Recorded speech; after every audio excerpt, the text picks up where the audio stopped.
msiende msituni baada ya jua kuzama. Katika kijiji kidogo kilichozungukwa na miti mirefu ya kale, aliishi kijana mmoja aitwaye Jabari. Jabari alikuwa kijana jasiri, lakini pia alikuwa na tabia moja hatari. Hakuwahi kuogopa hadithi za kutisha. Kila jioni wazee wa kijiji walikuwa wakisema jambo moja: usiende msituni baada ya jua kuzama, kwa sababu ndani ya msitu ule kulikuwa na kitu ambacho hakipaswi kuamshwa. Lakini Jabari hakuwahi kuamini maneno hayo. Aliamini kuwa ni hadithi tu za kuwaogopesha watoto. Mpaka siku moja, kitu cha ajabu kilitokea. Jua lilikuwa linaanza kuzama.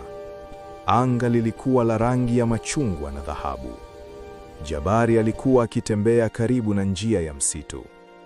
Ghafla, alisikia sauti ikimuita. Shh, Jabari. Alisimama.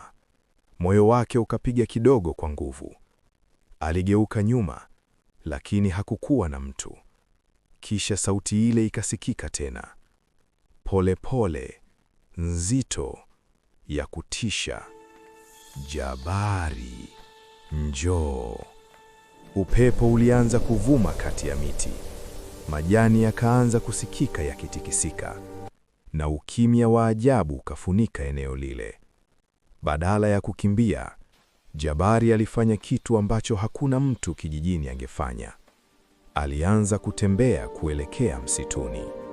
Kadiri alivyozidi kuingia ndani, mwanga wa mwezi ulifunikwa na matawi ya miti mirefu.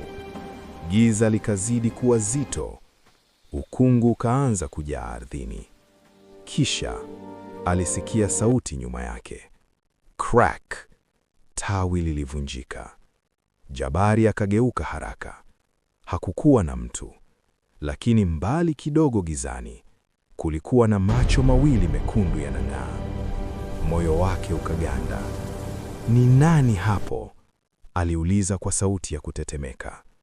Lakini badala ya jibu, macho yale yalisogea karibu. Pole pole, pole pole, mpaka kivuli kimoja kikaanza kuonekana. Kilikuwa kiumbe kirefu sana. Mwili wake ulikuwa kama umeundwa na matawi ya miti na mizizi. Macho yake yalikuwa yanang'aa gizani. Kiumbe kile kikasema kwa sauti nzito, tumekuwa tukikusubiri, Jabari. Jabari akaanza kurudi nyuma kwa hofu. Lakini ghafla, kivuli kingine kikaonekana nyuma yake. Kisha kingine, kisha kingine. Ndani ya sekunde chache, Jabari alikuwa amezungukwa na viumbe wa msitu. Mmoja wao akainama karibu na uso wake na kusema kwa sauti ya kutisha sana, umeingia mahali ambapo hakuna anayepaswa kuingia. Upepo mkali ukavuma, mwanga wa mwezi ukafunikwa na mawingu, na usiku ule Jabari alitoweka ndani ya msitu. Mpaka leo watu wa kijiji bado wanasema, ikiwa utasimama karibu na msitu ule usiku, unaweza kusikia sauti ikikuita. Pole pole, kutoka gizani. Njoo, Jabari anataka rafiki.